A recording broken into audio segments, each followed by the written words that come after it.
సూర్యుడు ప్రత్యక్షమైనటువంటి భగవత్ స్వరూపం, పరబ్రహ్మస్వరూపం.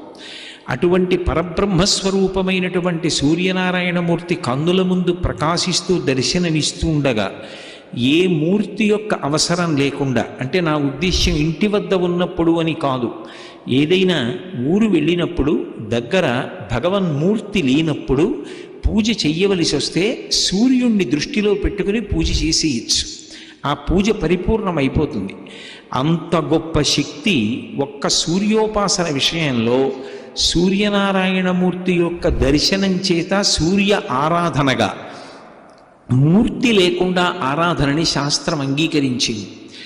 ఎవ్వడు సృజించు ప్రాణుల ఎవ్వడు రక్షించు త్రుంచు ఎవ్వడనంతుండెవ్వడు విభుడెవ్వడు వాడి విధమున మనుచు వినుచు హేలారతుడై అంటారు పోతన గారి భాగవతంలో.